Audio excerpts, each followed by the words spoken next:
నమస్తే, జర్నలిస్ట్ మీ కేఎంఆర్. రాజకీయ పార్టీలు ఆయా పార్టీల్ని మరింత బలోపేతం చేసే దిశగా అడుగులు వేస్తున్నాయి. ప్రతి పార్టీకి సీనియర్ నాయకులతో, కీలకమైన నాయకులతో ఒక అత్యవసరమైన ఒక కమిటీలు నియమించుకుంటారు. పార్టీ పరంగా కానీ కీలకమైన నిర్ణయాలు తీసుకునేటప్పుడు ఈ యొక్క పార్టీలో ముఖ్య నాయకులందరూ కూడా కలిసి ఏకాభిప్రాయ నిర్ణయాలు తీసుకోవడానికి సీనియర్లతో ఏర్పాటు చేసే కమిటీలు అన్ని పార్టీలు చేస్తుంటాయి. అలాగే వైఎస్ఆర్సీపీ కూడా ఆ పార్టీ అధినేత వైఎస్ జగన్మోహన్ రెడ్డి గారు ఒక పార్టీని మరింత క్షేత్రస్థాయిలోకి, అదేవిధంగా పార్టీని మరింత బలోపేతం చేసే దిశగా కొత్త సైన్యాన్ని రెడీ చేసుకున్నారు. అన్ని జిల్లాలకు సంబంధించిన సీనియర్లు, మాజీ మంత్రులు, పార్టీలో మంచి వాగ్దాడి కలిగిన నాయకులు, ఈ విధంగా ఒక టీంని ఏర్పాటు చేసుకున్నారు. వైఎస్ సైన్యంలాగా ఒక సైన్యాన్ని ఏర్పాటు చేసుకున్నారు. అన్ని జిల్లాలకి ప్రాతినిధ్యం కల్పించారు. వైఎస్ఆర్సీపీ పొలిటికల్ అడ్వైజరీ కమిటీ అంటే ఒక్కో పార్టీ ఒక్కో రకమైన ట్యాగ్ లైన్ని పెట్టుకుంటారు. తెలుగుదేశం పార్టీ పోలిట్ బ్యూరో అని పెట్టుకుంటుంది. అదేవిధంగా మిగతా పార్టీలు సెంట్రల్ కమిటీలను పెట్టుకుంటారు. YCP political advisory committee PSC మెంబర్లుగా వీళ్ళు కీలకం.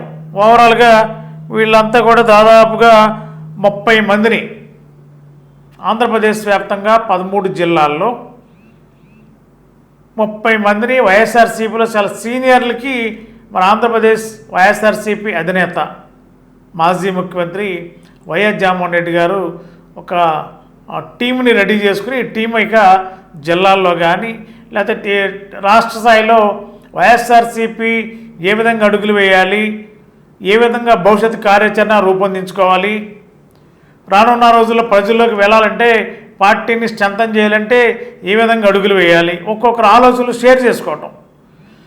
ఒక అధినేత ఉంటే జగన్మోహన్ రెడ్డి గారు ఒకరేనో లేదా ఆయన చుట్టుపక్కల నలుగురు ఎదురు కూర్చుని డిస్కస్ చేయడం కంటే అన్ని జిల్లాలకు సంబంధించిన ఆ జిల్లాల్లో స్థానిక పరిస్థితులు ఏంటి, గ్రామాల్లో పరిస్థితులు ఏంటి, పట్టణాల్లో పరిస్థితులు ఏంటి, జిల్లాలో ఓవరాల్గా రాజకీయాలు ఎలా ఉంటాయి, ఆ పార్టీకి సంబంధించిన కార్యకర్తల మనోభావాలు ఎలా ఉన్నాయి, ఇవన్నీ కూడా క్రోడీకరించి సమీకరించి సమిష్టి నిర్ణయంతో ముందుకు వెళ్ళడానికి వైసీపీ అధినేత వైఎస్ జగన్మోహన్ రెడ్డి గారు తన టీముని 30 మందితో సీనియర్లతో వైఎస్ఆర్సీపీ పొలిటికల్ అడ్వైజరీ కమిటీని నియమించుకున్నారు. ఆ కమిటీలో గతంలో కంటే ఈసారి చాలామందికి ప్రాతినిధ్యం కల్పించారు. పిఎస్సి మెంబర్ అంటారు వాళ్ళని. మరి వాళ్ళు పిఎస్సి మెంబర్స్గా జగన్మోహన్ రెడ్డి గారు అధ్యక్షతన జరిగే ప్రతి మీటింగ్లో, పార్టీ పరంగా జరిగిన ప్రతి మీటింగ్లో కీలకంగా ఉంటారు. వీళ్ళ ఆలోచనలు కూడా పార్టీ అధినేత దృష్టిలో పెట్టుకుని, వీళ్ళ ఆలోచన కూడా పరిగణలోకి తీసుకుని పార్టీకి ఏ విధంగా వీళ్ళ ఆలోచన ఉపయోగపడతో ఒక ఏకాభిప్రాయ నిర్ణయం తీసుకోవడమే పిఎస్సి కమిటీ ప్రధాన లక్ష్యం. మరి ఆ దిశగా చూస్తే మరి రాష్ట్ర వ్యాప్తంగా 13 జిల్లాల్లో ఏ జిల్లా నుంచి ఎవరు తీసుకున్నారో కూడా నేను మీకు వివరించే ప్రయత్నం చేస్తాను. మరి ఉమ్మడి పశ్చిమ గోదావరి జిల్లా నుండి మరి మాజీ ఎమ్మెల్యే, ఏలూరు జిల్లా వైఎస్ఆర్సీపీ మాజీ అధ్యక్షులు, ప్రస్తుతం ఉంగుటూరు నియోజకవర్గం వైఎస్ఆర్సీపీ సమన్వయకర్త, మంచి వాగ్దాడి కలిగిన నాయకుడు, సౌమ్యుడు, మంచి వ్యక్తి, మంచి స్పీకర్గా ఉన్న వ్యక్తి. మరి కాపు సామాజిక వర్గానికి అంటే గోదావరి జిల్లా అనగానే కాపు సామాజిక వర్గానికి అత్యంత ప్రాధాన్యత ఇస్తుంటే అన్ని పార్టీలు. వైఎస్ఆర్సీపీ కూడా మరి అదే సామాజిక వర్గం నుండి మరి పుప్పాల వాసుబాబు మాజీ ఎమ్మెల్యే, వైఎస్ఆర్సీపీ ఇన్ఛార్జ్ ఉంగుటూరు. మరి వారిని ఆంధ్రప్రదేశ్ వైసీపీలో పిఎస్సి మెంబర్గా మరి ఈ అవకాశం సహజంగా చాలా అరుదుగా తక్కువగా వస్తుంది. మన వైఎస్ఆర్సీపీలో ఉమ్మడి పశ్చిమ గోదావరి జిల్లాలో చాలామంది సీనియర్లు ఉన్నారు, చాలామంది పెద్దవాళ్ళు ఉన్నారు. కానీ మరి ఈ జిల్లా నుండి అంటే ఉమ్మడి పశ్చిమ గోదావరి జిల్లా నుండి మరి ఉంగుటూరు మాజీ ఎమ్మెల్యే, వైసీపీ ఇన్ఛార్జి పుప్పాల వాసుబాబు గారిని, అదేవిధంగా ఆచంట మాజీ ఎమ్మెల్యే, మాజీ మంత్రి చెరుకువాడ రంగనాథరాజు గారిని ఇద్దరిని కూడా వైసీపీ పొలిటికల్ అడ్వైజరీ కమిటీ సభ్యులు కంటే పిఎస్సి మెంబర్లకు అవకాశం కల్పించారు. ఒకరు కాపు సామాజిక వర్గం, మరొకరు క్షత్రియ సామాజిక వర్గం. మరి చెరుకువాడ రంగనాథరాజు గారు సీనియర్ ఎమ్మెల్యే, మంత్రిగా చేశారు. మరి జిల్లాలో మంచి పట్టున్న నాయకుడు, చాలా సీనియర్ నాయకుడు. మరి వీళ్ళిద్దరికీ ప్రాతినిధ్యం కల్పించారు వైఎస్ఆర్సీపీ అధినేత వైఎస్ జగన్మోహన్ రెడ్డి గారు. మరి వీళ్ళిద్దరితో పాటు ఏ జిల్లా నుంచి ఎవరెవరు ఇచ్చారో ఒకసారి నేను చదివించే ప్రయత్నం చేస్తాను.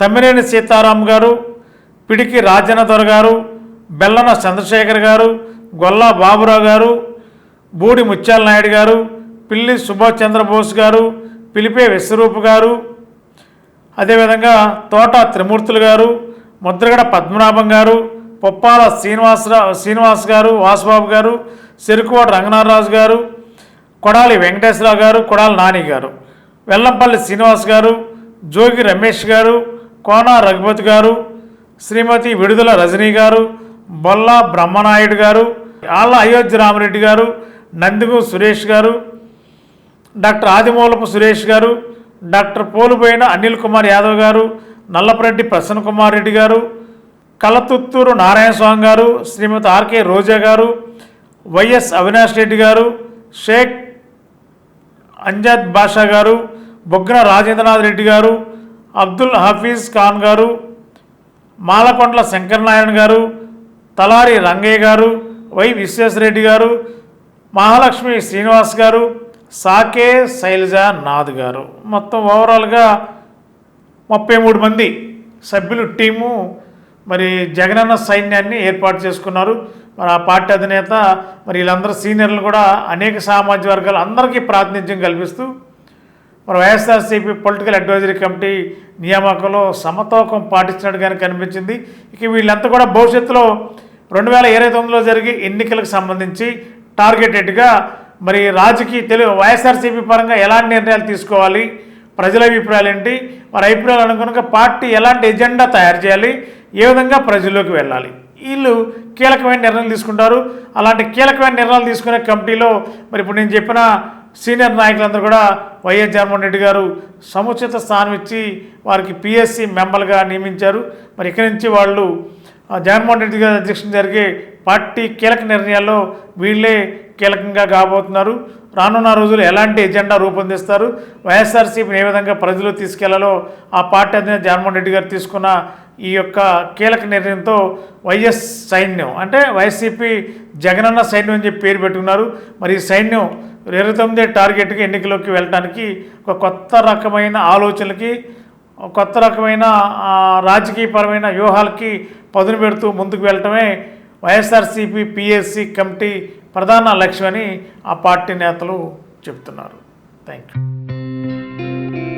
గత 20 సంవత్సరాలుగా దంత సమస్యలతో పాటు దవడ మరియు ముఖ సంబంధ సమస్యలకు చక్కని చికిత్సలు అందిస్తున్న శ్రీ రామకృష్ణ దంత వైద్యశాల, నరసింహారావుపేట, ఏలూరు.